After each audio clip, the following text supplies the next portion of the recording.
Hello, and you are all very welcome to our coverage of the Pro Stage from EWS Loudenvielle, the final round of the 2022 season, the 10th season of Enduro World Series racing. We're at the Pyrenees Bike Festival for the second year in a row, and this morning's stage really typical of the course here in the southwest of France, in that some bits are familiar and others are brand new and have had a lot of work.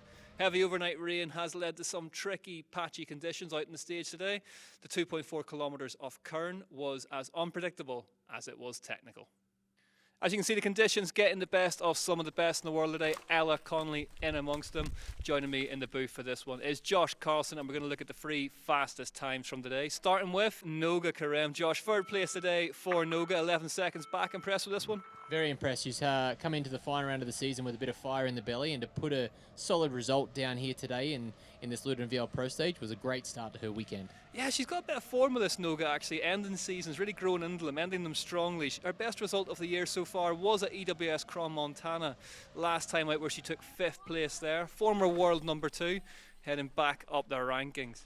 And she's right behind ALN in the overall points battle, so it's all to play for in this weekend. Coming into form in this final race, it's been a long season. A lot of riders are injured, they're tired. She navigated some of these turns at the top fantastically. She was carrying great speed, really fast, really smooth. Kind of the Noga that we're used to of the years past. Yeah, just under 2.5 kilometres here of Kern. This is this climb up to the final section, the final plunge down towards the line. This is the famous gully we saw so much of last season. Savage in the wet here today. There was some pretty diabolical conditions through there. After that steep, punchy climb into the slippery bridge to the finish line, sprinting all the way. Great result. Down the line with 6:45. So stoked. I was a little bit in shock when I got to the bottom because, I felt pretty slow on the stage. And before the start, I forgot my helmet at the house. So luckily the boys were quick enough to bring it over. So I was definitely awake and, super, super stoked. My best result this year in the stage. So, and some of it was dry and good. Some of it was very wet. So, it was hard to predict, but I enjoyed it. Felt a little bit like a passenger, but I really enjoyed it. There we go, felt a bit like a passenger, mixed conditions. Isabel Cordurier on her way to what may well be the second title, second fastest time today. And Josh, you heard Noga say there as well, just a real mixed bag of terrain on the way down here. Some very, very wet bits, some very dry bits.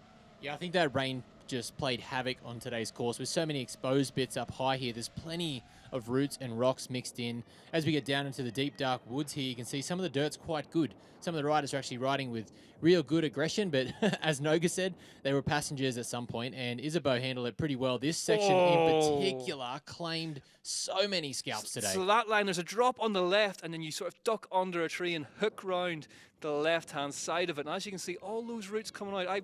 We rode this stage earlier in the week, and it was pretty much perfect, but already you can see looking pretty beaten up. And first stage of the weekend here, like for these riders to drop in after it being so dry, and then the rain overnight, they really didn't have a gauge on how to attack this stage, whether they come in full noise, whether they kind of play it smart. And being passenger obviously worked out for Noga.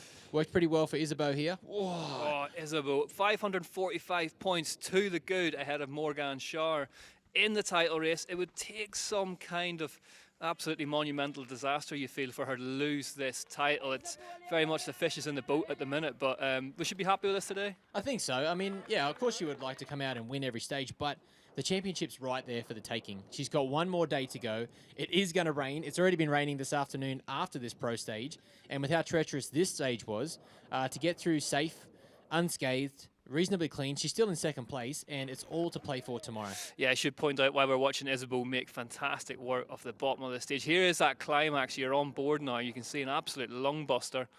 But it is currently raining as we're recording this, so tomorrow's course could look completely different again. This whole section here, when the riders tackle it tomorrow, they would have seen it today, but tomorrow there'll be another couple of hundred. The EWS 100 riders have already attacked this course. There'll be more riders racing it in front of Isabeau and our top 30 men, so it's going to change a lot. It's going to get slipperier, it's going to get gnarlier, and the riders are really going to have to earn it to finish this 2022 Cordurier season. Safely through the gully section now, and this little tricky little final punch before the bridge, over the main road and down into the race village. Harder than it looks, like a bit of rain on this grass. grass turns down the bottom here, already being a bit tired, it can really come unstuck in these last couple of corners. Isabel then down the line with a 6:40.2 today. A good start to the weekend that may see her leave with another world title.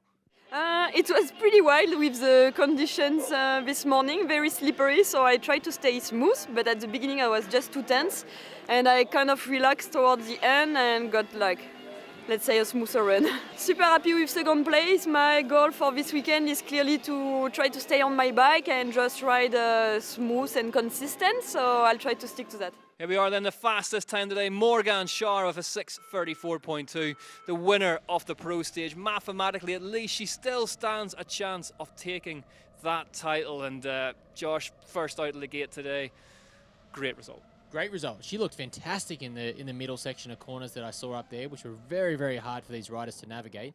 She was aggressive. She carried great exit speed out of every single turn that I saw. And for her, the pressure's kind of off. She's here to race. If she wins, rides well, happy days. But seconds in the bag, it's going to take a huge task. She has to do nothing but win to try and get this. Oh, just getting over that drop line there, Morgane. Oh, if you're going to talk about stages that suit Morgane Charre, flat pedals, really aggressive, big smile on her face the whole way down this one. True story, and Pivot's also leading the teams category here this weekend, so she could be walking away with 2 championships. Well, she's in the running for 2 championships. We can see if she can come away with second place overall. She's already catching a rider in front. That's Bex Barona, who I think had already been off at this stage. Bex had a hugie at the top of that drop, actually snapped her rotor off her hub, which is pretty dramatic, and she was lucky to make it all the way down. I've done that before, it certainly felt dramatic. Round there, through safely goes Charre. Just taking a wee dab there. Tripod's not a crime. Again, a big fan of that myself. Straight down into this really steep section. Camera doesn't do it justice. It's like a wall dropping into this final section. And this entire stage just feeds it to you the whole way down. It's corner after corner after corner, and all these steep, gnarly route sections can really add up towards the bottom of these stages. And for one stage in one day on Saturday for our pro stage, it's a very physical start. And these riders can make it or break it leading into their weekends. Look at the speed of Morgane through there. Pumping her way through this massive pedal. This hurts to watch, let alone to pedal and drop into the final rocky section down here. Sprinting all the way over the line. Really good speed into that lower section. Into this gully now. This gully section opens up. This is where we saw lined with fans last time out. You can bet that tomorrow's run of the stage, it will be packed once more. Whoa, those big sideways routes out of those corners, that's what's really going to catch these riders out, especially with the treacherous conditions coming in tomorrow. It's those big silvery ones you want absolutely nothing to do with them. Into the gully now. Ignore your front brake, take that thing off and just hope for the best. Arms are on fire coming down to this final section. Then as you come back down through the caravan park, plenty of sprints to finish. This is going to be wild and loose tomorrow to watch these riders coming down for the final stage. And it's not over. From here down, there's almost a good part of 1 minute left to go before you come over the bridge. Morgane Charre over the line then, the fastest pro woman today. A good start, 6:34.2.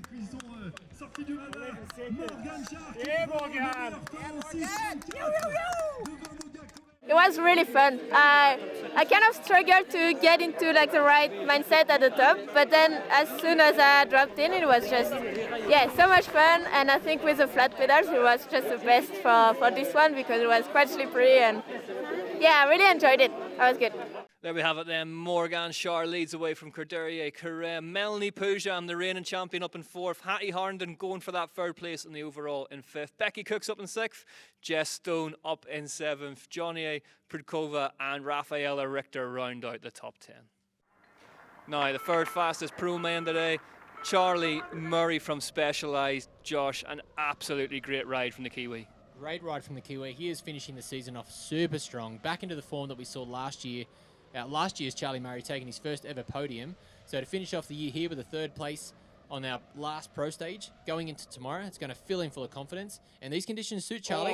Oh, he just held on to that one. And if he got 3rd with a mistake like that, what's going to happen if he cleans himself up for tomorrow? So it's great to see him start off the weekend strong, be riding well, and carrying good speed on this pretty technical track here this afternoon. Josh, tricky conditions like this, just on clipping, tricky conditions like this, is it about being just comfortable with making those mistakes and not sweating it too much? I think you have to roll with the punches. Everyone's going to make a mistake like this. Like, the track is hectic, absolutely scorching over the top of that climb. You're going to make mistakes. You've got to accept that. But as long as you can carry on, move forward, and keep pushing, you know, those little mistakes mean you're riding on the limit. Sometimes when you're not making mistakes, launches the whole bridge. Go on, Charlie. Over the line then at 5:45. Charlie Murray in the third place today. Yeah, today was wild. Really happy to get down in third, and it was a wild ride, like sliding, clipping trees, but managed just to keep it going in a straight line. So yeah, got down unscathed, so happy with that. The course was way more slippery than I expected. That rain, it didn't rain too much, but just the roots just had enough to get slick. Here we are then. This was a huge ride. Jesse Melamed, second place today. The title leader, the man stood on the cusp of his first ever Enduro World Series overall title. Canada expects. And riding sore, but big attack on this one, Josh. Huge attack. For him to come out with a second place, he was so unsure this week about how he would feel on the bike, if he could ride the bike, but the World Championship is on the line. He can't just give it away. He's here to battle. He put in a fantastic ride today. He, in his own words, this was smooth and calm and collected. So he just tried to ride the main line with confidence. He is nuking. Look at this footage. That is calm Jesse. Imagine what chaotic Jesse looks like. So this is a good sign for this weekend. He's got his head switched on. He'll be confident with this ride. He's riding well. And again, like we said before, maybe that calm kind of attitude and riding the main line, maybe it's an effective setup heading into this weekend, knowing how hard these conditions are. The Rocky Mountain Race Face team, some of the most experienced heads in Enduro World Series racing. Look, the roots down through here. Just then neat and tidy, but no more. They've kept him away from the bike too much. I know he rode limited amounts in practice. He looked quite stiff and sort of not that comfortable on the bike, and he stitches in the back of a hand. He's basically any bit of surface area is banged up and bruised after that huge one at EWS Crom, Montana. And he looks like he has been wrestling with a Canadian Grizzly. He's got scratches all down his back. He's super stiff. Do not high-five the man. He needs... I gave him a back slap earlier and instantly regretted it. Yeah, he winced, but it didn't seem to affect him today. She'll be right. Looked like it did him a bunch of favours as he's still ripping through this section. And this is, this is where, if you want it, he's going to have to reach out and grab it. He can't just give it to Richie. Richie's going to be battling with everything he has. Jesse is staring down the barrel of his first ever World Championship series here. And to kickstart it off with a second place in the pro stage, great way to get things going. You mentioned Richie Rude, another man in pain as well after Crom, Montana. And he finished today down in 15th. Jesse Melamed, he posted on social media straight afterwards, job one done. He's talking like a champion. He is talking like a champion, and he's really riding with that mature head that we've seen Jesse grow into over these last couple of years. Now, Richie's been here before. He's won championships. He's been in these high-pressure situations. Jesse Melamed with That's the classic high line. Melamed through there. Yeah, calm, cool, collected, no worries. Fine. Richie knows what he has to do. He'll be out for glory tomorrow. He did have a hugie in Crans, Montana, so he's got that on his mind. But tomorrow he should be able to ride freely because, he's got nothing to lose. He's in second place. If he wins, he wins. If not, it is what it is. It's up to Jesse to pull it together. Jesse's already got first blood. Look at the front wheel fighting all the way up this climb because of the power that's going into the back wheel. Go on, Jesse. Look at him go. It's impressive to watch, and it's impressive to watch Jesse ride so calmly. I mean, look at this. These scenes are outrageous coming down through these rocks. No one rides a mountain bike like Jesse Melamed. Full commitment through the gully. Whoa! Almost ran right out of talent through the rocks there. That would have definitely left him wide-eyed, but he made it. That'll be tugging those stitches all right through there as he heads now towards that final bridge. It'll be hectic in the rain tomorrow. Oh. Will he jump it? Is Charlie Murray the only one to jump it? No, come on, Jesse. Bit of a huck. Yut. Oh. No. It was on the ground. Yeah, you see, he's clever. That's why he beat Charlie. There we go, Jesse down the line with 5:41.9 and a great start to what might be a title-winning race. Probably perfect for that stage. It was really blown out, really slick, and I just felt like the whole time, even though I was going like a consistent pace, I didn't really make many big mistakes. Definitely tons of feet out, but kept my momentum. I think that was the biggest thing. But so hard to know how to race. I was like, I don't know anything but going fast.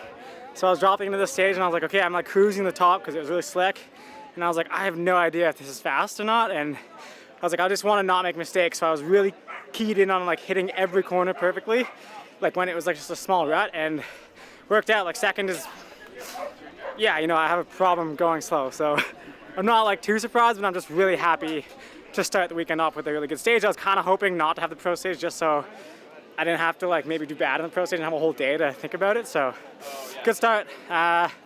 hopefully it dries up because that was treacherous. There we go, a problem going slow and a hell of a mullet, but fastest time today, Youn Deniaud, your teammate, Josh. Yoon, what a result. This guy has been on fire the last couple of races, last couple of rounds since Whistler, since earlier in the year, and to see him put it together here in France, in his home country, at a course that he performed well at last year. So 1 down, 5 to go tomorrow for Big Uni. There's something has changed. Oh, look at this, visibly quicker through this top section. I wonder if this is where he did the damage, but something's visibly changed with Youn. You know, he used to be quite sort of nervous at the top. He used to be sort of very much in his own head, but really chilled out today. And look at the speed he carried into that one. And there's a lot going on. You know, a lot of these French riders in particular, they've ridden at this track before. The French are very passionate, and Youn in particular wants to make it happen at this round. He had a couple of disappointing stages over the last couple of rounds, especially last weekend. Had a really close opportunity for a podium spot or at least a top 5. Small little mistake on that pretty hectic stage 4, as many riders did.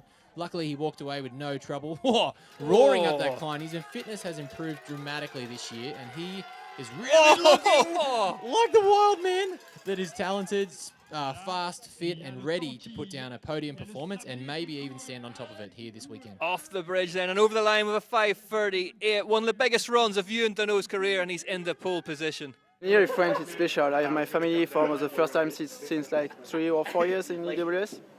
I'm really stoked to have my family and friends here, and also did well. So, but no rush. 5 more tomorrow, and stay focused for that, and finish the season strong. Happy with that. Let's go. There we go, some serious focus on the right smile there. And Youn Deniaud takes the pro stage win ahead of Malamed, Murray, Labreu up in 4th as well, Rudeau, Jondal, Jack Moyer in 7th, Camoin, May and Secondi round out the top 10. There you have it then, folks. No points are awarded until the end of racing tomorrow night, of course, but the pro women's remains fascinating. Morgane Charre starting the weekend exactly as she needed to. In the pro men's, Richie Root has lost ground, and Jesse Melamed has struck the first blow in what promises to be a spell-binding title fight. Don't forget, you'll be able to catch up on all the action and find exactly what went down here from the EWS Loudenvielle at the Pyrenees Bike Festival just as soon as we can bring it to you tomorrow evening. Thanks for watching.